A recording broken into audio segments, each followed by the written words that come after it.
there's a couple things that I wanted to actually talk about.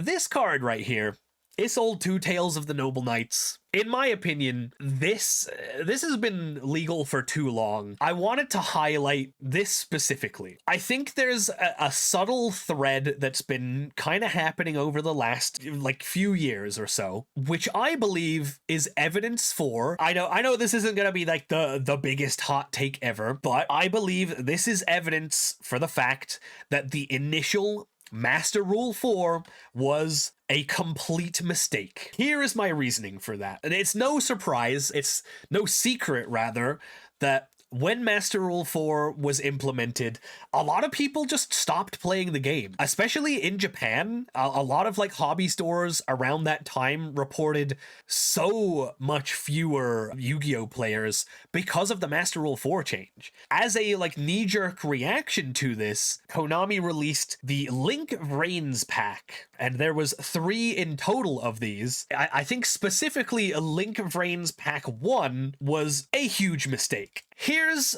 what I mean by this. Let's take a look at what other Link monsters came out in the Link Vrains pack, which the purpose of the Link Vrains pack was to give older archetypes and older strategies Link monsters to help sort of bridge the gap, more like a chasm, right? That Master Rule 4 created initially in the game. So here's what else came out in that pack. Curious! The Lightsworn Dominion, which is now banned in the TCG. Heavy Metal Foes Electromite, which is now banned in the TCG. Crystron Halqifibrax, which is now banned in the TCG and OCG. And now, joining them, Isolde Two Tails of the Noble Knights, which will be soon updated to banned in the TCG. Now, that is a significant amount of these Link monsters that were created as a reaction to the reception of Master Rule 4, and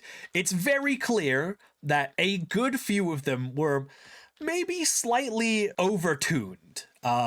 And it's not just limited to these 4 that are now banned in the TCG, because in the same set, you also have Gem Knight Phantom Quartz, which was the linchpin of a super degenerate FTK strategy. Hieratic Seal of Heavenly Spheres, which, let's be real, this probably isn't a bannable one, but it's an incredibly powerful Link to still seeing play today in any form of Dragon Link deck or just Dragon decks in general. Aromaseraphy Jasmine was also in Link Vrains pack 1. You know, if Sun Avalon Dryas and Sunvine Healer didn't get hit to 1 on this most recent ban list, I feel like Jasmine probably would have been up on the chopping block, you know? Like, she's kind of insane. And doesn't even have a hard once per turn that second effect. I mean, it's almost as if generic links are busted by design. I know, right? That's the point I'm getting at here. And then finally, what else was in this pack was Cherubini Ebon Angel of the Burning Abyss, which again, probably not bannable, but obviously pretty goddamn strong, right? And so what is that in total? That's like 8 of the Link monsters that came in Link Vrains pack 1, which are just unbelievably powerful. When Link Vrains pack 2 came around, there were a handful of pretty good ones. The only real significant one in Link Vrains pack 2 was the Phantom Knights of Rusty Bardiche, which did end up banned for a little bit, but is now back. Yeah, it's kind of weird how Link Vrains pack kind of took a bit of a back seat to how impactful Link Vrains pack 1 was.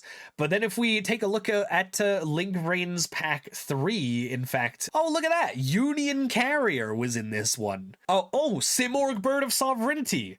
I'm sure this won't be a problem with a barrier statue and an Omni Negate and whatever else that you can summon off of this, like, for free. Selene! A card that does not have a single once per turn, hard once per turn, that is, on its text at all. Surely that won't be a problem. What else we got? Oh yeah, Mecha Phantom Beast Auroradon. Isn't that crazy? Artifact Dagda. Man, I can't think of what artifact monster that this might make an issue. Predaplant Verte Anaconda. No way. That's also in here. That's crazy, dude. What?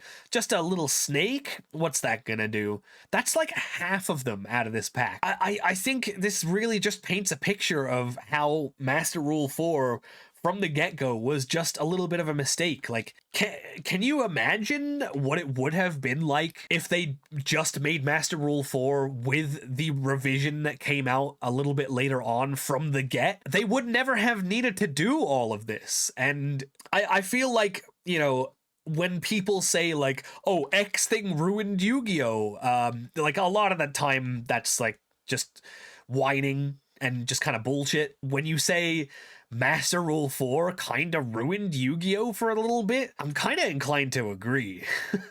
It definitely didn't like ruin Yu-Gi-Oh! Because we're still here, right? I'm not here by choice. You're being held at gunpoint too. Yeah, I feel that. Yeah, and that's another thing. Yeah, around like Master Rule 4, when Master Rule 4 first came out, and the next like year or so afterwards, those formats were awful. Like Goki format, Gumblar format, whatever. Like that was, how was that allowed? How was that even allowed back then? There's just no way. Yeah, spiral format. Like, what were they even thinking back then? I'm honestly shocked that this game didn't die. Seeing this finally get banned did just make me want to like a little. It just made me think, you know.